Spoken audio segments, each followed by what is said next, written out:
ಎರಡು ನಿಮ್ಮ ಮನೆ ಬಾಗಿಲಲ್ಲಿಡಿ. ಇನ್ನು 2 ಹೂವನ್ನ ಒಂದು ಕಳಶದ ಹತ್ರ ಇಟ್ಟು ಪೂಜೆ ಮಾಡಿ, ಇನ್ನೊಂದನ್ನು ಸದಾಕಾಲ ನಿಮ್ಮ ಜೊತೆ ಇಟ್ಕೊಳ್ಳಿ.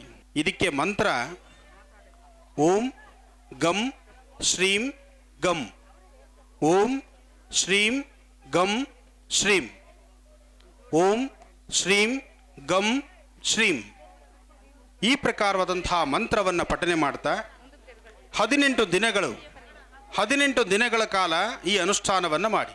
ಪ್ರತಿದಿನ ತೆಗೆದಿಟ್ಟಂತಹ ಏಲಕ್ಕಿ ಮೆಣಸು, ಪ್ರತಿದಿನ ತೆಗೆದಿಟ್ಟಂತಹ ಏಲಕ್ಕಿ ಮೆಣಸನ್ನು 18 ದಿನ ಆದಮೇಲೆ ನಿಮ್ಮ ಊರಲ್ಲಿ ಕೆರೆ, ಬಾವಿ ಅಥವಾ ಹರಿಯುವ ನೀರು ಇಂತಹ ಕಡೆ ಮೆಣಸು ಮತ್ತು ಏಲಕ್ಕಿಯನ್ನು ತೆಗೆದುಕೊಂಡು ಹೋಗಿ ಗಂಗೆಗೆ ಪೂಜೆ ಮಾಡಿ, ಬಿಳಿ ಎಕ್ಕದ 4 ಎಲೆಗಳನ್ನು ತಂದು ಒಂದೊಂದು ಎಲೆ ಮೇಲೆ ಗಮ್ ಎಂಬತಕ್ಕಂತಹ ಬೀಜಾಕ್ಷರಿ ಮಂತ್ರವನ್ನು ಬರೀಬೇಕು. ಒಂದು ಎಲೆ ಮೇಲೆ ಘಮ್, ಅದೇ ಥರ 4 ಎಲೆ, ಅದು ಹರಿಯುವ ನೀರತ್ರ.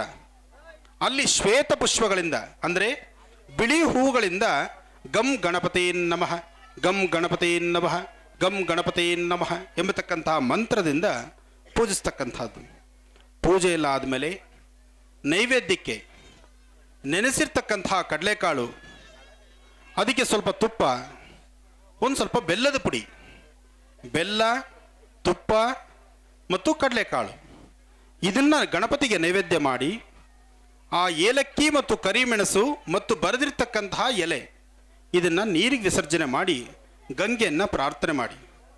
ಪ್ರಾರ್ಥನೆ ಮಾಡುವಾಗ ಹೇಳಿ, ನಮ್ಮ ಪ್ರಾರಬ್ಧ ಕರ್ಮವೇನೇ ಇರಲಿ, ನಮ್ಮ ವಾಸ್ತುಗೃಹದಲ್ಲಿರ್ತಕ್ಕಂತಹ ದೋಷವಿರಲಿ ಅಥವಾ ಏನಾದರೂ ತಂತ್ರ ಮಂತ್ರ ಯಂತ್ರ ದೋಷವಿದ್ದರೂ ಸಹಿತ ಶೀಘ್ರವಾಗಿ ಆ ಸಮಸ್ಯೆಯಿಂದ ಹೊರಗಡೆ ಬರೋದಕ್ಕೆ ದಾರಿ ಮಾಡಿಕೊಡು ಭಗವಂತ ಅಂಥೇಳಿ ಗಣಪತಿನ ನಿಮ್ಮ ಮನೆ ದೇವರನ್ನ ಪ್ರಾರ್ಥನೆ ಮಾಡಿ ಅದನ್ನು ನೀರಿಗೆ ವಿಸರ್ಜನೆ ಮಾಡಿ.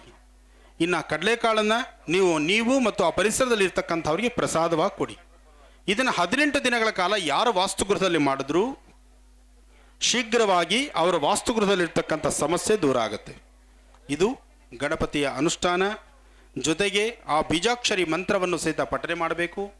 ಒಳ್ಳೆಯದಾಗಲಿ, ಶುಭವಾಗಲಿ.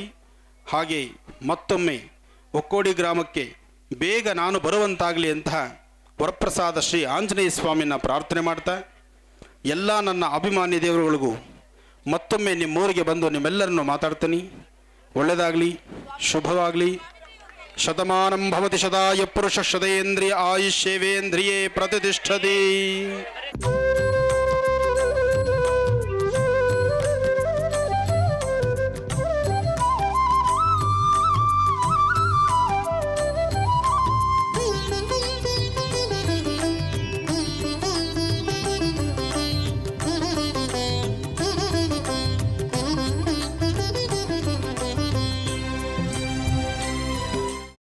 ಅದನ್ನೇ ಮನಸ್ಸಿನಲ್ಲಿ ಇಟ್ಕೊಂಡು ಯೋಚನೆ ಮಾಡ್ತಾ ಇದ್ದೀಯಾ? ಮೊದಲು ಅದರಿಂದ ಹೊರಗಡೆ ಬಾ. ನಾನೇನು ಯೋಚನೆ ಮಾಡ್ತಿಲ್ಲ ಅಜ್ಜಿ. ನಿನ್ನ ಚಿಕ್ಕ ಮಗುವಿಂದ ನೋಡ್ತಾ ಇದ್ದೀನಿ. ಯಾವುದಾದ್ರೂ ಯೋಚನೆಯಿಂದ ಹೊರಗಡೆ ಬಂದೆ ಅಂತ ನೀನು ಮಾತು ಹೇಳಿದ್ರು ನಿನ್ನ ಮನಸ್ಸೆಲ್ಲ ಅದರಲ್ಲೇ ಇರುತ್ತೆ. ಅದಿತಿ, ಯಾವುದ್ರ ಬಗ್ಗೆ ಯೋಚನೆ ಮಾಡ್ತಿದ್ಯಾ? ಶ್ರೀಚಕ್ರ ನಮ್ಮ ಕೈವಶವಾದ್ರೆ ಇಡೀ ಜಗತ್ತೇ ನಮ್ಮ ಪಾಳೆ ಪಟ್ಟೆ.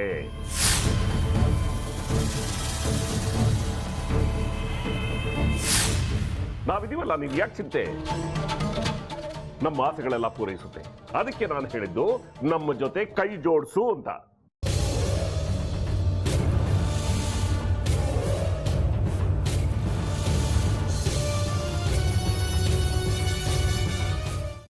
ವೆಜ್ ಖಾರ ಬಾತ್ ಮಾಡುವ ವಿಧಾನ: ಒಂದು ಬಾಣಲಿಗೆ ತುಪ್ಪ, ಸಾಸಿವೆ, ಕಡಲೆಬೇಳೆ, ಉದ್ದಿನಬೇಳೆ, ಗೋಡಂಬಿ ಹಾಕಿ ಹುರಿದು ಕರಿಬೇವು, ಬಾಡಿಗೆ ಮೆಣಸಿನಕಾಯಿ, ಕ್ಯಾರೆಟ್, ಬಟಾಣಿ, ಟೊಮ್ಯಾಟೊ, ಕಲ್ಲುಪ್ಪು, ಬೆಲ್ಲ, ಬಿಸಿಬೇಳೆ ಬಾತ್ ಪುಡಿ, ಅರಿಶಿನ, ರವೆಯ 3 ಅಳತೆಯಷ್ಟು ನೀರು ಹಾಕಿ ಚೆನ್ನಾಗಿ ಕುದಿ ಬಂದ ಮೇಲೆ ಹುರಿದ ಬನ್ಸಿ ರವೆ ಹಾಕಿ ಕಲಸಿ.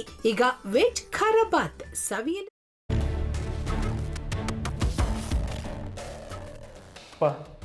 ಇಷ್ಟೋ ತನಕ ಡೆಲಿವರಿ ಆಗಿಲ್ಲ ಅಂದರೆ ಅಕ್ಕಂಗೆ ಏನಾದರೂ ಪ್ರಾಬ್ಲಮ್ ಇರ್ಬೋದಾ?